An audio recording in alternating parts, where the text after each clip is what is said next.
Bismillahirrahmanirrahim. Alhamdulillahi wassalatu wassalamu ala rasulillah wa ala alihi wa ashabihi ajma'in, amma ba'd. Ini juga bab yang tak kalah penting dari bab sebelumnya. Kalau bab sebelumnya berkaitan dengan adab al-khitab ma'asyikh, adab berbicara bersama seorang guru. Adapun bab ini bab adab at-talib yakhdimu syaikhahu. Seorang talib, seorang penuntut ilmu, santri melayani gurunya. Kalau bahasa kitanya ngopeni gurunya. Dan itu termasuk adab ayyuhal ikhwah. Seorang talib mengkhidmat, melayani gurunya. Barang siapa yang melayani seorang alim, seorang gurunya, maka suatu saat Allah SWT akan berikan kepada dia ilmu. Kemudian dengan ilmu tersebut dia pun akan dilayani.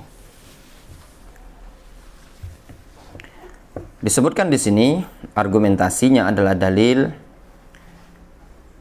Qala Salman Al-Farisi, berkata Salman Al-Farisi radhiyallahu anhu. Beliau menceritakan,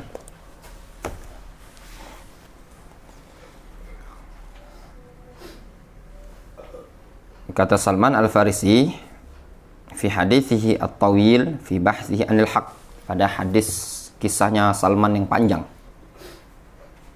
Ini ceritanya Salman ketika itu beragama Majusi. Lalu beliau pindah ke agama Nasrani. Pada saat pindah dari agama Nasrani ini, dari Majusi ke Nasrani, kemudian dia pindah lagi ke pendeta yang lain, kemudian pindah lagi ke pendeta yang lain, sampai bertemu Nabi kita Muhammad SAW. Kata beliau, hatta qadimtu asyam, sehingga aku pun datang ke negeri Syam. Falamma qadimtuha, tatkala aku sampai di negeri Syam, qultu, aku berkata, man afdalu ahli hadzal din, siapa orang yang paling afdol dari kalangan ahlu hadzal din, dari kalangan pemilih agama ini. Maknanya siapa orang yang paling afdol dari umat agama Nasrani? Qalu, mereka mengatakan, al-uskuf fil kanisah, Pak Uskuf yang ada di gereja itu. Uskuf ini pendeta. Qala faji'tuhu, kata Salman, aku pun mendatangi dia. Faqultu, lalu aku berkata, inni qad ragibtu fi hadzal din, sesungguhnya aku tertarik, minat dengan agama ini. Ragibah, fi maknanya apa? Cinta atau suka. Kalau ragibah an artinya membenci. Wa ahbabtu an akuna ma'aka akhdumuka fi kanisatika. Aku sangat suka untuk senantiasa bersamamu. Akhdumuka fi kanisatika. Lihat kata Salman apa? Akhdumuka. Aku akan melayanimu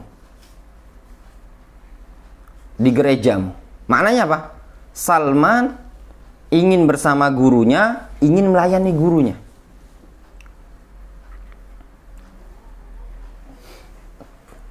Kalau kita perhatikan ikhwan, orang-orang yang banyak mendapatkan ilmu dari sekian sejarah adalah orang yang banyak mengkhidmat seorang alim.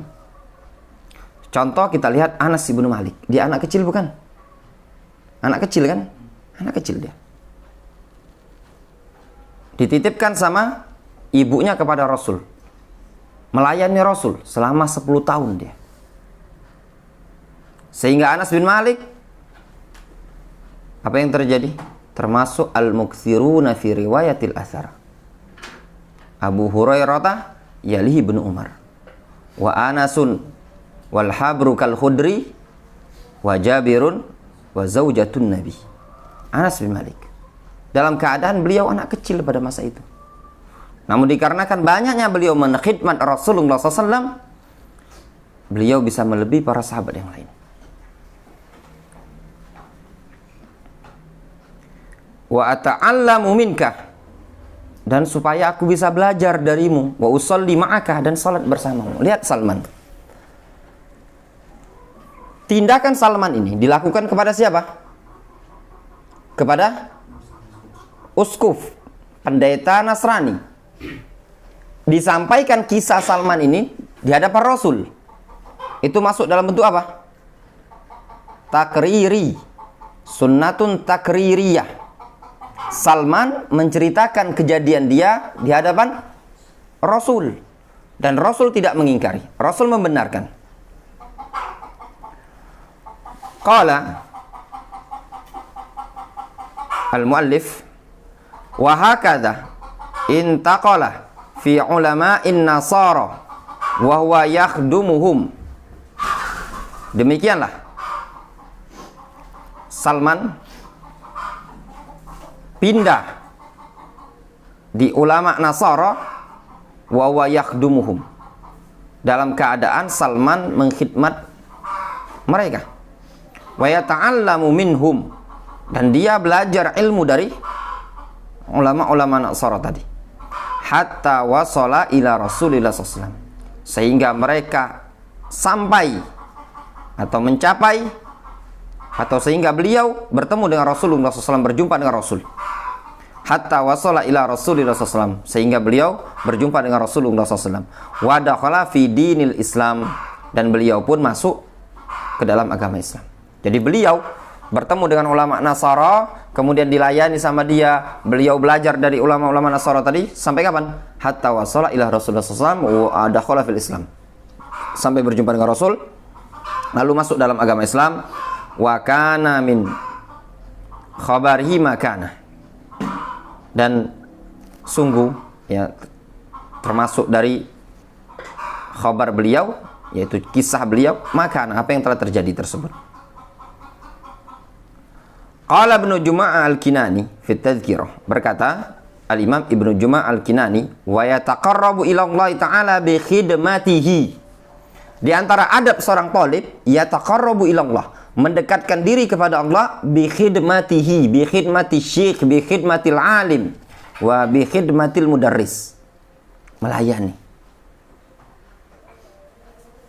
Makanya seorang talib, ya, antum kalau lihat bagaimana kita di Yaman, ya, melihat bagaimana orang-orang yang dekat dengan masyayikh, ya, sampai sendalnya syekh pun itu dipegangkan. Nggak kebayang. Antum lihat orang-orang yang mengkhidmat masyayikh sampai sendalnya pun dipegangkan.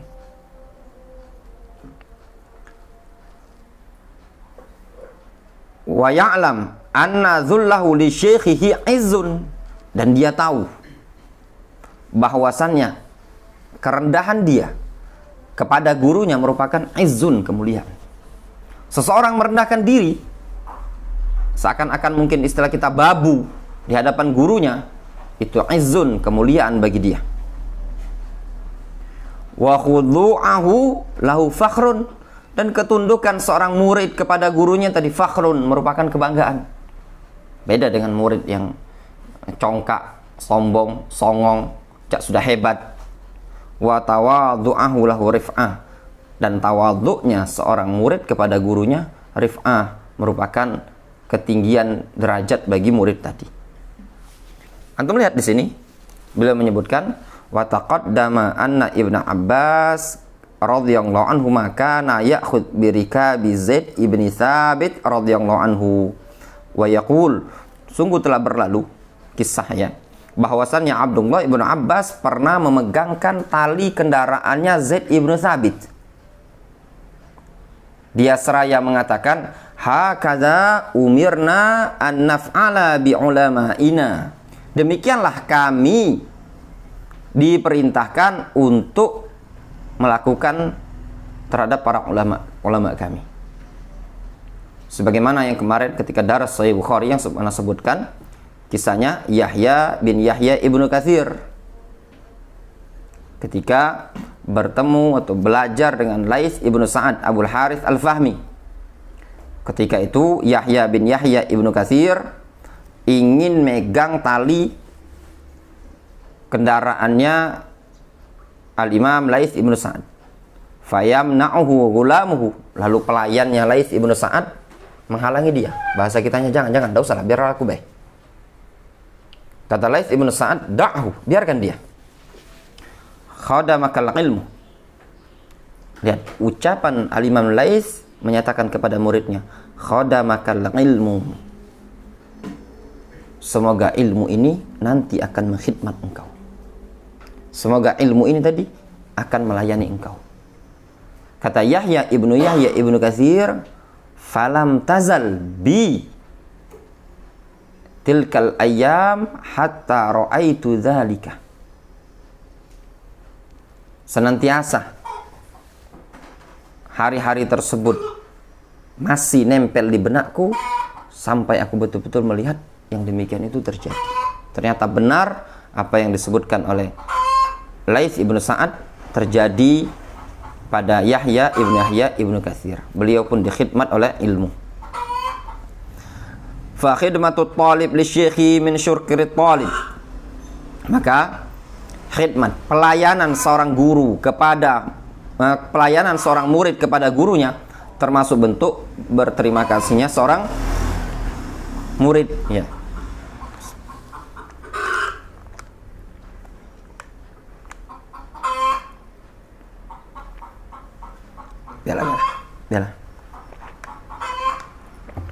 Biarlah masuk di kamar pecah di kampung gitu kan. Jadi seorang murid mengkhidmat guru itu merupakan bentuk rasa syukur, terima kasih. Ya, sebenarnya dimanapun, makanya istilah pondok itu sebenarnya kalau mau dibilang ya istilah pondok, ada di pondok itu disuruh gini, disuruh gitu sama ustadznya. Wah ustadz, pacak nyuruh-nyuruh ya, karena aku kesini datang untuk belajar, bukan untuk piket, bukan nak disuruh-suruh. Ini cepet-cepet lah usir antum, kalau ada murid saya itu cepet-cepet lah usir. Antum anak kasih rekomendasi ke pondok kawan anak, pondok Ustadz Nasihin, misalnya Ustadz Nasihin yang cak ini tidak masalah. Kalau tempat anak itu caknya tidak pacak. Antum anak rekomendasi belajar tempat Ustadz Nasihin. Ya, tidak ada istilah karena datang ke sini cuma untuk belajar. Enggak, bukan seperti itu. Tindakan seorang talib melayani seorang guru itu merupakan bagian dari ilmu yang harus dia amalkan. Adab. Wa husni adabihi ma'asyikh, dan termasuk bentuk bagusnya adab seorang murid terhadap gurunya. Wa takunu hadhil khidmah fima yajuz. Namun melayani seperti ini pada perkara yang dibolehkan, perkara yang jaiz. Nah, itu sepantasnya. Kalau perkara yang tidak diperbolehkan, maka tidak boleh. Kata ustadznya, Pak Yai, Nduk, tahu Nduk? Apa Nduk? Ya. Panggilan untuk perempuan ya, Nduk. Ya. Seorang murid itu harus melayani guru. Pak Yai ini kesepian, udah lama mendudah, itu tadi. Nggih Pak Yai misalkan, boleh apa enggak? Enggak boleh, haram. Ya, haram. Wa yabtaghi biha at-talib wajhallah ta'ala. Dan seorang talib dengan dia mengkhidmat gurunya tadi dengan niat yabtaghi biha wajhallah, mengharapkan wajah Allah Subhanahu wa taala melalui pengkhidmatan tadi. Ya, ketika antum melayani gurunya antum, ya itu merupakan bentuk ibadah kepada Allah Subhanahu wa taala, memuliakan seorang guru. Yang jadi masalah itu ya ikhwan, kita itu muliakan guru ya, kadang bukan guru kita. Makanya anak-anak punya prinsip, orang yang paling layak kita muliakan adalah siapa yang mengajari kita dan mengajari anak-anak kita. Bukan orang luaran. Orang luaran, ustadz luaran, kita muliakan, iya. Sebatas pemuliaan, tidak melebihi pemuliaan kita terhadap guru. Kadang sebagian ikhwanuna, pemuliaan dia terhadap orang luar itu lebih besar dibandingkan pemuliaan dia terhadap guru yang mengajari dia siang dan malam. Ketika ada ustadz luar itu tadi, luar biasa. Ustadznya diajak makan enak, dibeliin pempek harga 3.500 satu biji. Pernah antum makan nasi pempek harga 3.500 satu biji? Belum pernah, biasanya pempek 32.000 ya. Nah, itu tadi. Tapi pas guru dia yang ngajari anak dia, ngajari dia dari nol, boro-boro pempek harga 1.500 pemuliaannya. Pempek 32.000 pun enggak. Pempek 500 kalau ada. Ini keliru ya, dalam pemuliaan.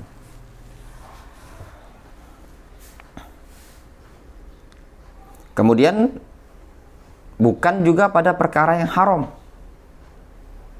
Ustadznya nyuruh, nih kalau istilah memanggil murid, sini nak, santri, bunai, ta'al, ishtari, dukhanan, belikan Pak Ustadz dukhon, rokok.